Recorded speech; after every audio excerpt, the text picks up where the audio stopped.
नमस्कार दोस्तों, मैं संदीप मौर्य आशा स्टडी पॉइंट चैनल पर आपका स्वागत करता हूं। दोस्तों, आज लेखपाल भर्ती परीक्षा के तहत हम जो ग्रामीण परिवेश जो विशेष भाग है जो जीएस में आता है, स्पेशली क्वेश्चन नहीं आते हैं, लेकिन जीएस में आधे से ज्यादा आधे पूरा यही पार्ट भरा होता है। जैसा कि आप जानते हैं, ये उत्तर प्रदेश की एक राजकीय परीक्षा है, राज्य स्तर की भर्ती है और लेखपाल ग्रामीण स्तर का अधिकारी होता है, जिसके बारे में हम पहले पूरी चर्चा कर चुके हैं। तो ज्यादातर क्वेश्चन ग्रामीण सभ्यता से जुड़े हुए आते हैं, ग्रामीण सिस्टम से, तो गाँव की व्यवस्था और उनके सिस्टम पे हमने उसमें 3-4 वीडियो पहले बना चुके हैं, हम अपलोड कर दिया है। अगर आपने नहीं देखा है तो आप हमारी प्लेलिस्ट से ग्रामीण परिवेश प्लेलिस्ट में खोलकर उस लिस्ट में सारे वीडियो आप देख लीजिए। अब बात आ जाती है कि उत्तर प्रदेश, तो आज हम उत्तर प्रदेश की विशेष चीजें जैसे कि उसकी बनावट, भौगोलिक स्थिति, आसपास के राज्य और राज्य के अंदर जनसंख्या, जनता, उनकी व्यवस्था, साक्षरता और उनके राज्य चिन्ह, यानी कि इनसे जुड़े सारे पॉइंट पर फुल चर्चा करेंगे आज। तो चलिए स्टार्ट करते हैं। उससे पहले एक रिक्वेस्ट है कि अगर आप चैनल पर नए हैं तो आप चैनल को सब्सक्राइब कर लीजिए, क्योंकि लगातार हमारे द्वारा सभी परीक्षाओं से जुड़ी, चाहे आप सेंट्रल की कोई परीक्षा दे रहे हो, चाहे स्टेट की दे रहे हो, तो एसएससी बैंक से लेकर ग्रामीण स्तर तक की छोटी बड़ी सभी परीक्षाओं में और उनसे जुड़ने वाली पूरे स्टडी मटेरियल की सुविधाएं उपलब्ध है। आशा स्टडी पॉइंट चैनल में आपको सारी सुविधाएं मिलेंगी। चलिए स्टार्ट करते हैं। उत्तर प्रदेश, आज हम देखेंगे उत्तर प्रदेश। तो पहला पॉइंट आ जाता है कि उत्तर प्रदेश के नाम की बात कर लेते हैं। तो पहले उत्तर प्रदेश का पूर्व नाम क्या था? यूनाइटेड प्रोविंस, यानी संयुक्त प्रांत। फिर बाद में क्या हो गया? उत्तर प्रदेश हो गया। कब हो गया? चलिए देखते चलते हैं। राज्य की स्थापना की बात करें तो राज्य की वास्तविक स्थापना मानी जाती है 1 नवंबर 1956 से, यानी 1 नवंबर 1956 को उत्तर प्रदेश की स्थापना हुई। यह स्थापना की तिथि है। अब यही बात आ जाती है कि 24 जनवरी, हमने अभी देखा यूनाइटेड प्रोविंस नाम यानी संयुक्त प्रांत नाम है इसका। अब क्या हुआ? 24 जनवरी 1950 को उत्तर प्रदेश, इसका नाम उत्तर प्रदेश बना दिया गया, यानी संयुक्त प्रांत को 24 जनवरी 1950 को उत्तर प्रदेश नाम दिया गया। अगर ये पॉइंट आपको दिखाई दे रहे हैं तो बहुत अच्छा है, नहीं तो आप ध्यान से सुनिए, क्योंकि जगह कम होने की वजह से मैंने बहुत छोटे सब अक्षरों में लिख रखा है। कोई दिक्कत नहीं है, यहाँ कोई फॉर्मूला नहीं है जो आप नहीं देख पाएंगे। आप ध्यान से सुनिए, एक एक पॉइंट हम समझते चलते हैं और आप चाहे तो नोट्स भी बना सकते हैं मेरे साथ। तो हमने देखा कि 24 जनवरी 1950 को इसका नाम उत्तर प्रदेश कर दिया गया और तब से यानी कि 2017 से 24 जनवरी को उत्तर प्रदेश का स्थापना दिवस भी मनाया जाता है। तो यहाँ से आपको 2-3 क्वेश्चन मिल गए।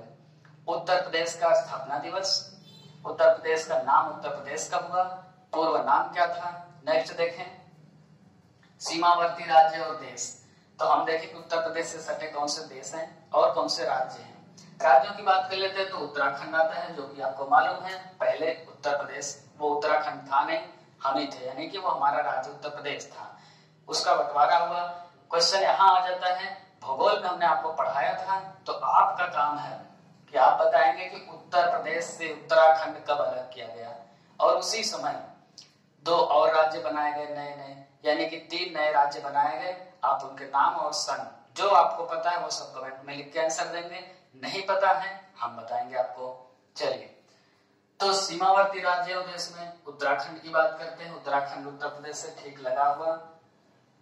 नेक्स्ट देखें, हिमाचल प्रदेश उत्तर की दिशा की ओर, उत्तर और पश्चिमी हिस्से में, हरियाणा, दिल्ली, राजस्थान, मध्य प्रदेश, छत्तीसगढ़, बिहार, झारखंड। ये तो हो गए भारतीय राज्य जो उत्तर प्रदेश को टच करते हैं।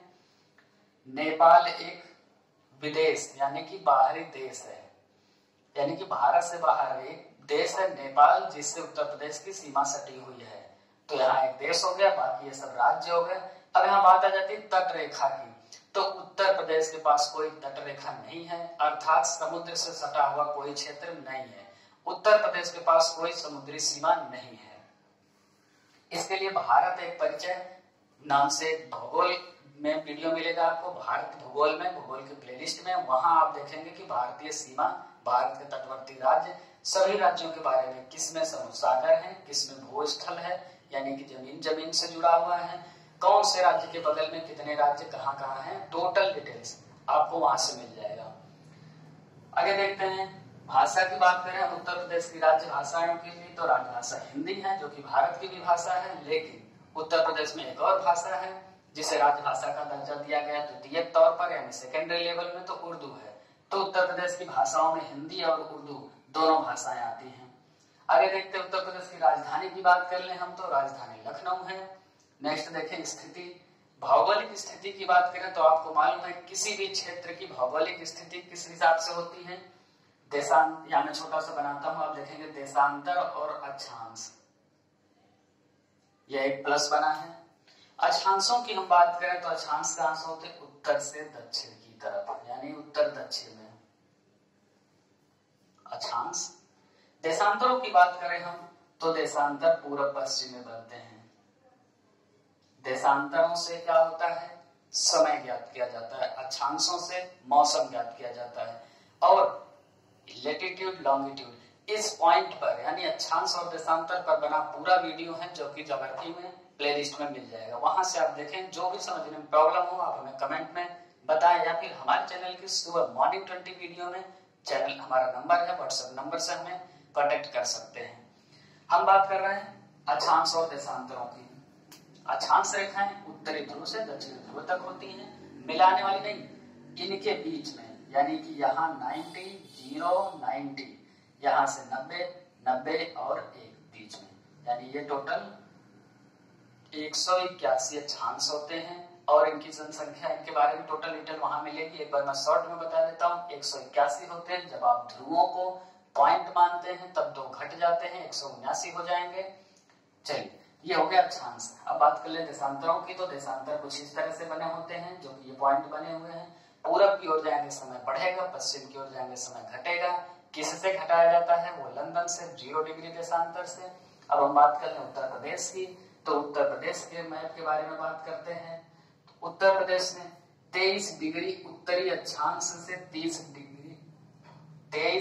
52 मिनट, डिटेल में देखिएगा 23 डिग्री 52 मिनट उत्तरी अक्षांश से 30 डिग्री 28 मिनट उत्तरी अक्षांश के बीच। अब देखिए अक्षांशों की बात कर रहे हैं हम, तो 23 डिग्री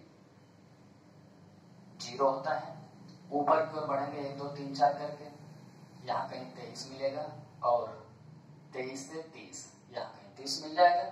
तो 23 से 30 इस पोजीशन में किधर, उत्तर दक्षिण की दिशा में अक्षांश उत्तर दक्षिण में गिने जाएंगे।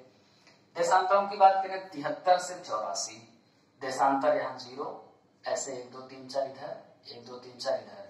यहाँ पूर्वी लिखा है तो हम पॉइंट से पूरब चलेंगे। देखिए इस पॉइंट से, 0 वाले पॉइंट से उत्तरी लिखा है तो हमने उत्तर की ओर बढ़ना शुरू किया 23 से 30। पूर्वी लिखा है तो हम 0 से पूरब की ओर बढ़ेंगे, कहां से, 77 से 84, यानी कि यहाँ कहीं मिलेगा आपको 77 डिग्री 3 मिनट पूर्वी से 84 डिग्री, यहाँ कहीं 84 मिलेगा, तो 84 डिग्री 39 मिनट पूर्वी देशांतर। आपको क्या याद करना है, आपको लगभग 23, 30, 77, 84 इस तरीके से याद करना है। देखिए पहला काम है कि अक्षांश सिर्फ उत्तरी रहेगा, क्योंकि पूरा भारत ही उत्तर पूर्वी अक्षांश और देशांतर में स्थित है। कैसे है, अगर हम मैप की बात कर लें तो इस तरीके से हो गया उत्तर और ये हो गया पूर्वी। इसमें भारत कुछ इस तरह से 82.5 डिग्री उत्तर पूर्वी देशांतर पर, तो इसके उत्तर और पूर्वी ही मैप में हमेशा बनेगा, चाहे भारत का कोई राज्य हो। ये जो उत्तरी और पूर्वी है इसके जगह पश्चिमी या दक्षिणी कभी नहीं आ सकता, यही 2 पार्ट रहेंगे, क्योंकि हम उत्तर और पूर्वी देशांतर में स्थित ही हैं पहले से पृथ्वी के। तो यहाँ हो जाता है उत्तरी और पूर्वी, तो यहाँ तो कोई कंफ्यूजन कभी नहीं होनी चाहिए भारत के किसी राज्य में। अब यहाँ बात कर लेते हैं उत्तर में क्या करेंगे, 23 से 30, यानी कि कम से ज्यादा की तरफ, छोटे में 23, 30, उत्तर 77, 84, यानी कि पास में जा रहे हैं हम, 90 के पास पहुंच रहे हैं। ज्यादा है तो पूरब की दिशा में, तो 77, 84 पूरब की ओर जा रहे हैं हम। 82.5 जो डिग्री है वो इसी बीच में 77 और 84 के बीच 82.5 पड़ेगी, और वो कहाँ है? इलाहाबाद के नैनी, जहां से भारत का मानक समय लिया गया है। इसकी पूरी डिटेल के लिए आप वही अक्षांश और देशांतर की वीडियो देखेंगे। नेक्स्ट हम कंटिन्यू करते हैं उत्तर प्रदेश की बात। तो ये हो गई भौगोलिक स्थिति। आगे देखें हम क्षेत्रफल। तो उत्तर प्रदेश का क्षेत्रफल 2,40,928 2,40,928 वर्ग किलोमीटर, ठीक, स्क्वायर किलोमीटर। पूर्व से पश्चिम क्षेत्र की हम बात कर लेते हैं तो 650 किलोमीटर पूर्व से पश्चिम, लगभग कुछ इस तरह है। ये है 650 हो गया।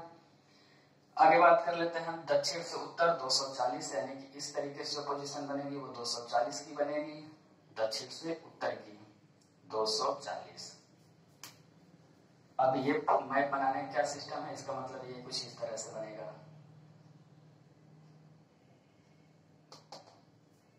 पूर्व से पश्चिम, उत्तर से दक्षिण।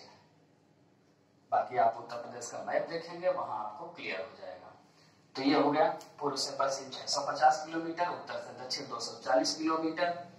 उच्च न्यायालय की बात करें, यानी हाई कोर्ट की बात करें हम उत्तर प्रदेश में, तो हाई कोर्ट प्रयागराज यानी इलाहाबाद में है, इसका नाम प्रयागराज है। इलाहाबाद में हाई कोर्ट है। अब यहाँ एक और क्वेश्चन आता है, इसको भी हमने पढ़ाया है, संविधान की प्लेलिस्ट में आपको वीडियो मिलेगा। क्वेश्चन ये है कि आप कमेंट में बताइए कि उत्तर प्रदेश यानी कि उत्तर प्रदेश का हाई कोर्ट, उच्च न्यायालय की स्थापना कब की गई? उत्तर प्रदेश के हाई कोर्ट की स्थापना कब की गई, इसका आंसर आप कमेंट में बताएंगे। अगर हम देख रहे हैं कि उत्तर प्रदेश में हाई कोर्ट प्रयागराज यानी इलाहाबाद में है, तो इसका एक और पार्ट यानी खंडपीठ यानी सहायक न्यायालय, छोटा यानी निम्न सदन, तो इस न्यायालय का छोटा पार्ट लखनऊ में है, यानी एक और ब्रांच लखनऊ में। क्योंकि पश्चिमी उत्तर प्रदेश आप जानते हैं सहारनपुर है, जो कि बहुत दूर है, तो पश्चिम उत्तर प्रदेश से प्रयागराज तक आना पड़ता था सभी को, और जनसंख्या ज्यादा होने के कारण असुविधा भी होती है। न्यायिक किसी भी कार्य के लिए उत्तर प्रदेश में प्रयागराज तक आना पड़ता था, मेरठ, सहारनपुर, और उसके पहले जब उत्तराखंड भी भारत का भाग था, तब सोचिए कितने पश्चिम से कितने दूर से प्रयागराज आना होता था। तो ये खंडपीठ बनाई गई है लखनऊ। नेक्स्ट देखें हम विधानमंडल की बात करें उत्तर प्रदेश में, तो द्विसदनात्मक है, यानी 2 सदन है। 2 सदन कौन कौन से होते हैं उसमें भी पूरा वीडियो है विधानसभा पर। तो विधानमंडल में एक विधान परिषद होता है और एक विधानसभा होती है। विधानसभा और विधान परिषद, इसकी पूरी डिटेल आप संविधान की प्लेलिस्ट से पढ़ लेंगे, वीडियो देख लेंगे, आपको समझ में आ जाएगा। आगे बात करते हैं हम विधानसभा। उत्तर प्रदेश में विधानसभा सदस्यों की संख्या 403 होती है, और उसमें एक एंग्लो इंडियन लगाए रखे जाते हैं, जिससे हो जाती है संख्या 404। अब कितने विधायकों पर चुनाव होना, कितनी सीटों पर चुनाव होना है, कितने विधायक होते हैं, ये तो चुनाव आयोग और उस समय की वर्तमान हालत के हिसाब से डिसाइड किया जाता है। लेकिन सदस्यों की संख्या कितनी है, तो 403 + 1 404। ऑप्शन में आपको 403 404 दोनों नहीं मिलेगा, दोनों में से एक मिलेगा, इसलिए कंफ्यूज होने की बिल्कुल टेंशन नहीं, एक एंग्लो इंडियन रखा जाता है। नेक्स्ट देखते हैं हम विधान परिषद। उत्तर प्रदेश में विधान परिषद सदस्यों की संख्या की बात करें तो 99 + 1 हो जाते हैं, एक एंग्लो इंडियन है, टोटल मिलाकर होते हैं 100 सदस्य, यानी 100 व्यक्ति। तो यहाँ से देखिए 2 सदन की बात करें तो यही दोनों सदन है, पहला है विधानसभा, दूसरा है विधान परिषद। नेक्स्ट पॉइंट देखते हैं हम उत्तर प्रदेश में लोकसभा सीटों की बात करें तो टोटल 80 सीटें हैं उत्तर प्रदेश में। तो यही एक और क्वेश्चन आता है कि पूरे भारत में लोकसभा की कितनी सीटें हैं, इसका आंसर आप कमेंट में बताएंगे, क्योंकि एक पूरा का पूरा टॉपिक लोकसभा पर भी हमने बनाया है। आप उसे देखिए, कोई प्रॉब्लम हो हमें कमेंट में बताइए। राज्यसभा की बात कर लेते हैं तो 31। उत्तर प्रदेश में राज्यसभा सदस्यों की संख्या 31 है, लोकसभा सदस्यों की संख्या 80 है। लोकसभा मतलब ये सांसद होते हैं, विधानसभा मतलब विधायक होते हैं। तो विधायक यहाँ हो गए और लोकसभा में सांसद हो गए। एमएलए, एमपी, एमएलए का मतलब होता है member of legislative assembly, MP होता है मतलब मेंबर ऑफ पार्लियामेंट यानी संसद का सदस्य। तो लोकसभा में 80 हो गए, राज्यसभा में 31 हो गए। अब हम बात करें राजकीय चिन्ह, तो उत्तर प्रदेश का राजकीय चिन्ह मछली है, यही क्वेश्चन आता है। भारत का राजकीय चिन्ह तो अशोक चक्र है, अशोक स्तंभ जिसमें चक्र सहित, तो अशोक चिन्ह ही उसे कॉमन तौर पर अशोक चिन्ह कहा जाएगा। तो भारत का राष्ट्रीय चिन्ह अशोक चिन्ह है, उत्तर प्रदेश का क्या है, मछली। आगे बात करते हैं। देखिए मछली का मतलब सिर्फ मछली नहीं, आप उत्तर प्रदेश का चिन्ह देखेंगे तो मछली, उसमें तीर बना हुआ और एक धनुष भी दिखेगा, तो धनुष, तीर और मछली सहित वो बना है उत्तर प्रदेश का राजकीय चिन्ह। हम बात करते हैं पुष्प की, तो उत्तर प्रदेश का राजकीय पुष्प यानी कि फूल, फ्लावर, पलाश है। नाम इसका पलाश है, हिंदी में भी इसका नाम पलाश ही होता है, इंग्लिश में भी पलाश ही होता है। और होता कैसा वो हमने भी नहीं देखा, तो कोई बात नहीं, आप उसको टेंशन लेने की जरूरत नहीं। अगर आप देखना ही चाहते हैं तो आप गूगल से देखिए। उत्तर प्रदेश का राजकीय फूल पलाश होता है। भारत का राष्ट्रीय पुष्प सबको मालूम है, कमल। वृक्ष की बात कर ले हम उत्तर प्रदेश के, तो राजकीय वृक्ष अशोक। उत्तर प्रदेश का राजकीय वृक्ष अशोक है। नेक्स्ट देखें हम पक्षी की बात करें तो सारस या क्रॉच। सारस एक बड़े गर्दन वाला बड़ा सा पक्षी होता है, आपने देखा होगा, जिसे बगुला भी कहा जाता है, तो बड़ा बगुला यानी सारस। तो सारस हो गया पक्षी। पशु की बात कर ले तो बारहसिंगा है। भारत का पशु टाइगर है। तो राज्य का यानी उत्तर प्रदेश का बारहसिंगा है राजकीय पशु। खेल की हम बात करें तो हॉकी है, जो कि भारत का राष्ट्रीय खेल है और उत्तर प्रदेश का भी राजकीय खेल है। नेक्स्ट क्वेश्चन देखें हम, उत्तर प्रदेश के प्रथम मुख्यमंत्री बनने वाले व्यक्ति कौन है? जीबी पंत। जीबी पंत मतलब गोविंद वल्लभ पंत। तो उत्तर प्रदेश के प्रथम मुख्यमंत्री गोविंद वल्लभ पंत हैं।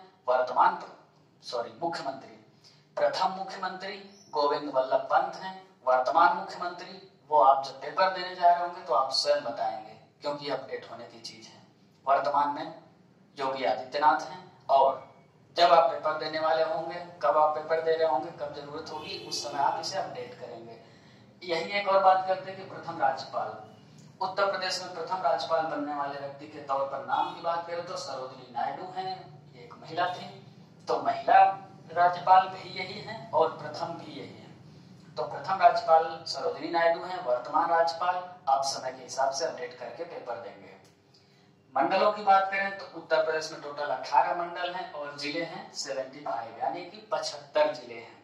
10-10, 5-5, 6-6, 2-4 जिलों को मिला मिलाकर एक एक मंडल बनाया जाता है।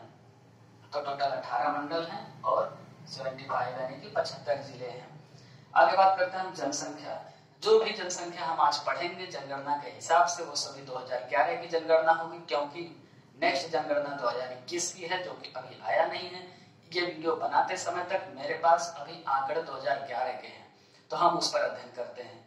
जनगणना 2011 के अनुसार उत्तर प्रदेश की जनसंख्या 19,98,12,341 थी, यानी कि लगभग 20 करोड़ कह सकते हैं, या फिर 19.98 करोड़ कहा जाता है, यानी कि 19 + 98 लाख, टोटल 20 करोड़ के पास। तो लगभग 20 करोड़ जनसंख्या है। इतने व्यक्ति उत्तर प्रदेश में है नहीं थे 2011 में। नेक्स्ट 21 की जनगणना के बाद यहाँ एक क्लियर हो जाएगा कि और बढ़े कितने। तो चलिए अभी के लिए हमें याद रखना है। जनसंख्या घनत्व की बात करते हैं। जनसंख्या घनत्व होता क्या है? 1 किलोमीटर स्क्वायर का क्षेत्र, उसमें बसने यानी रहने वाले, निवास करने वाले व्यक्तियों की संख्या, व्यक्तियों में बच्चे, बूढ़े, आदमी, औरत, पुरुष, स्त्री सब गिने जाएंगे, और क्षेत्र होगा 1 किलोमीटर इंटू 1 किलोमीटर, यानी कि स्क्वायर किलोमीटर, 1 वर्ग किलोमीटर, 1 किलोमीटर 1 किलोमीटर। इतने क्षेत्र में जितने व्यक्ति होंगे वो जनसंख्या घनत्व बनते हैं, घनत्व कहलाते हैं। तो उत्तर प्रदेश की जनसंख्या घनत्व 829 व्यक्ति प्रति वर्ग किलोमीटर है। साक्षरता की बात कर लेते हैं। साक्षरता कितनी है? 67%, 67.7%, 67.7%। ये कैसे निकालते हैं? हमने 100 व्यक्तियों की गिनती कर लिया, 100 में से इतने व्यक्ति पढ़े लिखे मिले, हमने साक्षर मान लिया। क्लियर? तो 67.7% पूरे उत्तर प्रदेश की साक्षरता दर है, यानी कि 100 में से इतने लोग पढ़े लिखे हैं, चाहे ये बच्चे हों, बूढ़े हैं, या फिर महिलाएं, पुरुष कोई भी होंगे। अब महिलाओं की और पुरुषों की अलग अलग बात कर लेते हैं। तो महिलाओं का औसत क्या निकला? 77.3, पुरुष में लिखा है मेंस। तो पुरुषों की बात करें तो 77.3 है, यानी 77.3%। 100 में से इतने पुरुष शिक्षित है उत्तर प्रदेश में। और महिलाओं की बात करें तो 57.2 यानी कि 57.2% महिलाएं शिक्षित हैं यानी साक्षर हैं। चलिए नगरीय जनसंख्या की बात करते हैं हम। उत्तर प्रदेश में शहरों में बसने वाली जनसंख्या कितनी है तो 22.3 है यानी 22.3%। इतने व्यक्ति शहर में बसते हैं। तो फिर बचे हुए सभी लोग जो बच गए 77.7% यानी 77.7% व्यक्ति ग्रामीण क्षेत्र में रहते हैं। ग्रामीण क्षेत्रों में यानी गांव के एरिया में रहते हैं। तो ये हो गया नगरीय जनसंख्या, ये हो गया ग्रामीण जनसंख्या। बात करें अब सर्वाधिक अनुसूचित जाति वाले जिले यानी कि सबसे ज्यादा किस जिले में अनुसूचित जाति के एससी जाति के लोग रहते हैं, वो होगा सीतापुर में। सीतापुर जिले में उत्तर प्रदेश के सर्वाधिक अनुसूचित जाति के व्यक्ति रहते हैं। यह हो गया जनगणना से सिस्टम। अब हम देखते हैं उत्तर प्रदेश से जुड़ी कुछ खास टॉपिक पॉइंट पर और नजर डालते हैं। जैसे भारत स्वयं एक कृषि प्रधान देश है, तो कृषि की अधिकता तो मानी ही जाएगी क्योंकि लिखित तौर पर है और प्राचीन काल से बनी ही है। तो अब बात कर ले अगर हम उत्तर प्रदेश की, अभी हम उत्तर प्रदेश पढ़ रहे हैं तो हम उत्तर प्रदेश पर ध्यान देते हैं। प्रमुख फसलों की बात करें हम तो धान, देखिए बहुत छोटा लिखा है, अगर आपको दिखाई दे रहा तो अच्छी बात है, नहीं दिखाई दे रहा तो टेंशन लेने की बिल्कुल जरूरत नहीं है, सिर्फ आप ध्यान से सुनिए। उत्तर प्रदेश की प्रमुख फसलों में धान, जैसे कि ज्यादातर लोग वीडियो देख रहे हैं, ज्यादातर लोग उत्तर प्रदेश के निवासी हैं तो उन्हें तो ये बात पहले ही से पता है। फिर भी शहरों के वो बच्चे जो जानते ही नहीं बहुत ज्यादा कि फसलें उगाई कैसे जाती है या ग्रामीण क्षेत्रों से नहीं जुड़े हैं, उनके लिए ये थोड़ा ज्यादा इंपॉर्टेंट होगा, उस पर ध्यान देंगे। धान, गेहूं, जौ, बाजरा, मक्का, उड़द, मूंग, अरहर, चना, गन्ना इत्यादि। इसका मतलब यह है कि कुछ और जो प्रमुख तौर पर है, हमने 5-6-10 नाम लिख लिए हैं और बाकी बहुत सी फसलें होती हैं। तो धान, गेहूं, जौ, बाजरा, मक्का, उड़द, मूंग, अरहर, चना, गन्ना। गन्ना उत्तर प्रदेश की प्रमुख फसल या सर्वाधिक फसल में भी गिना जाता है। तो पूरे भारत में सर्वाधिक गन्ना किस राज्य में है तो उत्तर प्रदेश में है। नेक्स्ट देखें हम खनिज की बात कर लेते हैं। प्रमुख खनिज मिनरल्स, खनिजों की बात करें तो चूना पत्थर, चूना खाने वाला चूना भी और चूना पत्थर वाला भी, इसके अलावा डोलोमाइट, बॉक्साइट, फास्फेट आदि। हर जगह पॉइंट बने हुए हैं यानी कि इतने ही नहीं है और भी हैं। तो प्रमुख पर बात कर लेते हैं। चूना पत्थर, डोलोमाइट, बॉक्साइट, फास्फेट। उद्योगों की बात करें हम, इंडस्ट्री, उत्तर प्रदेश की इंडस्ट्रीज की बात कर लें अगर उद्योग की तो सीमेंट, वनस्पति तेल यानी कि डालडा, और चूड़ियां, कांच की चूड़ियां, सूती वस्त्र उद्योग, चीनी, जूट की मिलें, चीनी मिल, ये सब यहाँ के उद्योग हैं, प्रमुख उद्योग के तौर पर हैं। हस्तशिल्प की बात करें यानी कि हाथों से बनाई गई कलाकारी, चित्र, कपड़ों की डिजाइनिंग, कारीगरी, उस पर हम बात करें तो चिकन की कढ़ाई, जरी, फर्नीचर, लकड़ी के खिलौने, कालीन बनाना और सिल्क यानी कि साड़ी या चादरों की छपाई करना, उस पर डिजाइनिंग करना, कढ़ाई बुनाई। तो हस्तशिल्प में ये है चिकन, जरी, फर्नीचर, कालीन और सिल्क। पर्यटन स्थल की बात कर लेते हैं। ऐतिहासिक तौर पर जो पर्यटन स्थल हैं उनके शहरों की तो कौशाम्बी, सारनाथ, चित्रकूट, लखनऊ, आगरा, झांसी, और भी हैं 2-4 लेकिन प्रमुख शहरों के नाम मैंने लिख रखा है। कौशाम्बी, सारनाथ, चित्रकूट, लखनऊ, आगरा, झांसी। अब यही बात कर लेते हैं धार्मिक स्थलों की। तो धार्मिक स्थल में काशी यानी कि वाराणसी, प्रयागराज यानी कि संगम का क्षेत्र इलाहाबाद, अयोध्या राम जन्मभूमि, मथुरा कृष्ण भूमि, विंध्याचल यानी कि मिर्जापुर जिला, मिर्जापुर में विंध्याचल धाम, चित्रकूट रामायण से जुड़े प्राकृतिक धाम, सीताकुंड सीता जी के क्षेत्र से जुड़े धाम। तो ये हो गए धार्मिक क्षेत्र और पर्यटन के ऐतिहासिक क्षेत्र। नेक्स्ट देखते हैं उत्तर प्रदेश की लोकगीतों की बात करें। बिरहा, चैती, कजरी, भाग, रसिया, आल्हा।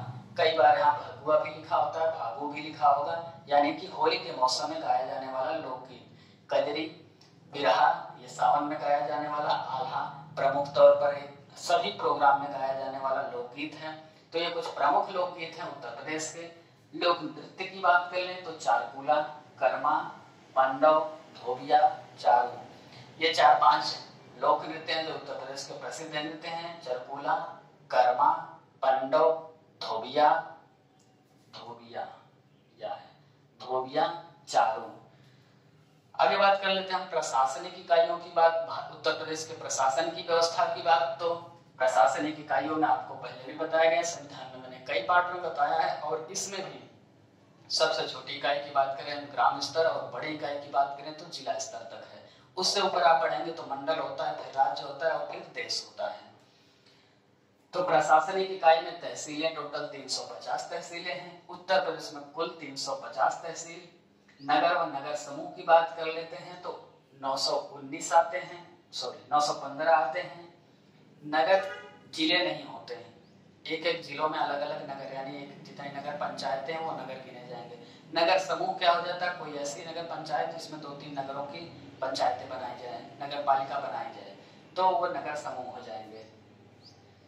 तो नगर समूह 915, प्रशासनिक इकाई तहसील देखा हमने 350, विकास खंड 821, न्याय पंचायत 81, 35, 8135 न्याय पंचायत है। ग्राम पंचायत 59,019, 59,019, 59,019 ग्राम पंचायतें हैं पूरे उत्तर प्रदेश में। आबाद ग्राम की बात करें तो 97,814, आबाद मतलब आबादी वाले गांव, यानी जहां जनता रहती है। तो आबादी की गांव की बात कर ले हम 97,814 गांव। कुल गांवों की बात कर ले, कुछ ऐसे गांव हैं जहां आबादी बहुत ज्यादा नहीं है या फिर न के बराबर है या रहती नहीं है, तो क्या है 1,06,774, 1,06,774 यानी 10,67,74। नगर पंचायतों की बात करें तो 423 नगर पंचायतें पूरे उत्तर प्रदेश में आती हैं। नगर निगम की बात करें तो 16 नगर निगम हैं। नगर पालिका की बात करें तो 193 हैं। तो दोस्तों ये उत्तर प्रदेश से जुड़े बेहद महत्वपूर्ण पॉइंट थे जिन्हें हमने आज की वीडियो में कवर किया है। अब इसके अलावा जो पॉइंट बचते हैं या फिर बचते नहीं भी हैं, क्योंकि अभी हम ग्रामीण परिवेश पढ़ रहे हैं तो हम टोटली उत्तर प्रदेश को ही फोकस करेंगे और पूरा का पूरा उत्तर प्रदेश पढ़ेंगे। इससे आगे की चीजें नेक्स्ट वीडियो में मिलते हैं। तब तक के लिए आप इसको पढ़िए, नोट्स बनाइए, तैयार करिए और बिल्कुल तैयार रहिए, क्योंकि आपकी सफलता ही हमारा उद्देश्य है। सरकार, सरकारी सिस्टम क्या कर रहे हैं, कैसे, इससे मतलब नहीं है। आपको पढ़ाई अपनी बना कर रखनी है, क्योंकि एक दिन में कोई जंग नहीं जीती जाती। तो आप बिल्कुल नहीं जीत सकते। आप सोचते हैं कि जब फार्म आएगा तब मैं पढ़ना शुरू कर दूंगा, तो ऐसा बिल्कुल नहीं होता है। अचानक से आप पढ़ेंगे 4 महीने और जंग जीत लेंगे, ये भी नहीं होता है। अभी से बने रहिए। आप अब से चल रहे होंगे तो कुछ आगे बढ़ चुके होंगे, तब आप चलना शुरू करेंगे तो आप पीछे हो जाएंगे। यही बात खत्म होती है। तो आज का वीडियो यहीं रखते हैं। तब तक आप सुरक्षित रहिए, स्वस्थ रहिए, अपना ध्यान रखिए, अपनों का ध्यान रखिए और आशा स्टडी पॉइंट चैनल आपके उज्जवल भविष्य की कामना करते हैं। धन्यवाद।